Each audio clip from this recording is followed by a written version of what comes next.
tell me that I'm never. Halo semua, salam sejahtera Malaysia. Tuan-tuan dan puan-puan yang amat dihormati, selamat datang ke channel Fels Lifestyle. Terima kasih karena terus setia dan bersama di dalam channel ini. Apa yang berlaku selepas Muhyiddin disiasat? Apa yang berlaku selepas ucapan kontroversi Muhyiddin pada PRK Dun Nenggiri baru-baru ini pada bulan Ogos yang telah menimbulkan ramai kecaman daripada ramai orang dan juga saudara-saudara, menimbulkan ataupun telah membangkitkan kemarahan ramai orang sehingga ada yang membuat laporan polis.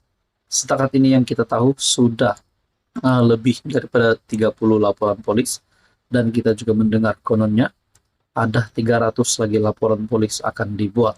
Namun itu tak pasti benar atau tidak. Namun saudara-saudara, apa yang berlaku? Ini adalah satu keputusan terkini untuk Muhyiddin, yang dimana bagi saya ini satu perkara yang mungkin akan menggemparkan PN, dan sudah pasti ini akan mengejutkan Muhyiddin Yassin sendiri. Ada yang tanya, adakah Muhyiddin ditangkap? Adakah Muhyiddin berisiko untuk masuk penjara sekiranya beliau didapati bersalah? Sampai ada gesaan agar gelaran Tan Sri Muhyiddin itu ditarik balik. Saudara-saudara, Muhyiddin disahkan hadapi pertuduhan akta hasutan di Gua Musang.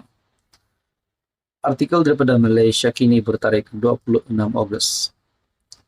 Berkaitan dengan pertuduhan akta hasutan, apa yang saya dapat lihat pencarian melalui Google, di mana siasatan terhadap Muhyiddin dibuat mengikut Section 4 dalam kurungan 1 Akta Hasutan, di mana ini memperuntukkan hukuman denda sehingga RM5.000 atau penjara sehingga 3 tahun.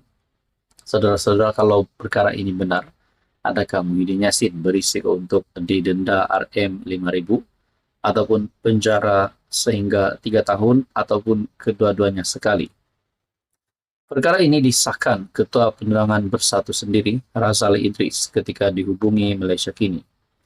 Mahkamah Session Gua Musang esok, katanya ringkas. Sebelum ini bekas Perdana Menteri itu disiasat kerana dipercayai menyentuh isu berkaitan kaum, agama dan raja, yaitu 3R, dalam kempen PRK Dun Nenggiri. Dalam ucapannya yang tular, Muhyiddin mengaitkan proses pelantikan Perdana Menteri selepas PRU15 dengan Sultan Pahang Al-Sultan Abdullah Riayatuddin Al-Mustafa Billah Shah, yang ketika itu menjadi yang di-Pertuan Agong. Kenyataan ahli Parlimen Paguh itu dianggap mempertikai tugas dan kewibawaan soal Sultan. Ia mendorong banyak pihak membuat laporan polis kerana tidak berpuas hati dengan kenyataan tersebut. Satu daripada 30 laporan berkenaan dibuat oleh pihak Istana Pahang sendiri. Siasatan terhadap Muhyiddin dibuat mengikut Section 4 dalam kurungan 1 Akta Hasutan, Section 233 Akta Komunikasi dan Multimedia 1998, serta 504 Kanun Keseksaan. Tuan-tuan, adakah dengan ini Muhyiddin berisiko untuk masuk penjara, berisiko untuk hilang gelaran sebagai Tan Sri, berisiko untuk hilang jawatan sebagai Presiden Bersatu, dan juga sebagai pengerusi Perikatan Nasional? Penerapan disahkan Muhyiddin menghadapi pertuduhan akta hasutan di Gua Musang. Jadi, saudara-saudara, ini mungkin satu jawaban kepada Anda di luar sana yang bertanya, adakah Muhyiddin akan masuk penjara, akan ditangkap? Setakat ini, Muhyiddin Yassin, bekas Perdana Menteri itu, akan menghadapi pertuduhan akta hasutan.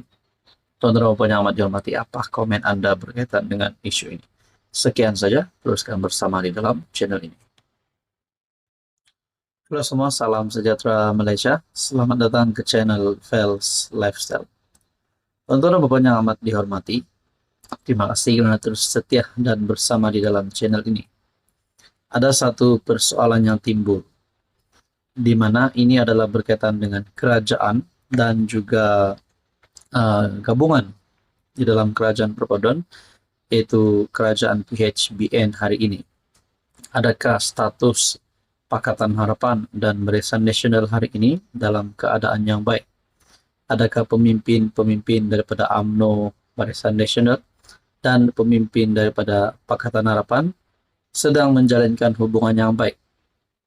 Mungkin ada yang sudah mendengar berkaitan dengan kenyataan Zahid dan juga Tokmat, bahkan Akmal Saleh pun ada menyentuh berkaitan dengan isu bergerak solo ataupun tidak. Nah, saudara-saudara, mungkinkah UMNO lebih baik bergerak solo ataupun mungkinkah lebih baik UMNO bersama-sama dengan PH untuk menghadapi pilihan raya umum ke-16? Berkaitan dengan ini, adakah UMNO mempunyai rancangan untuk menjatuhkan Anwar? Kita pun tak tahu. Satu perkongsian daripada Syahbudin bertarik 25 Ogos. Dominan UMNO bermakna mereka mahu rebut kerusi Perdana Menteri. Wow. Adakah UMNO sebenarnya mahu menjerat Anwar? Adakah mereka sebenarnya yang mahu memegang jawatan sebagai Perdana Menteri, sebagai pemimpin paling teratas di dalam kerajaan hari ini? Sedangkan kita tahu jumlah kerusi ahli parlimen UMNO ataupun BN memang tidak mudah untuk mereka menjadi kerajaan. Hasrat dan ingin kembali dominan menjadi topik paling hangat sepanjang berlangsungnya PAU, Perhimpunan Agung UMNO 2024 yang berakhir semalam. Sama ada di dalam atau di luar Dewan Mesyuarat, dominan adalah perkataan yang hampir tidak lekang diperkatakan. Kalaulah UMNO tidak menang PR Kenanggiri, baru-baru ini, ungkapan dominan sudah pasti akan kekal tersembunyi di Gua Musang.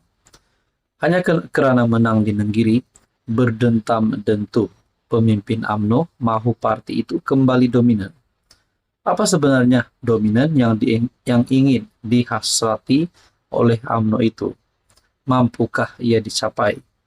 Dalam hal berkaitan, Presiden UMNO Ahmad Zahid berkata, memberi amaran kepada ahli-ahli parti agar mengetepikan perbezaan dalam usaha memperkuatkan parti supaya ia kembali menjadi dominan pada PRU 16. Untuk jadi dominan semula, tak ada orang lain boleh bantu kita. Kita mesti bantu diri dengan memperkuatkan parti kita sendiri, katanya.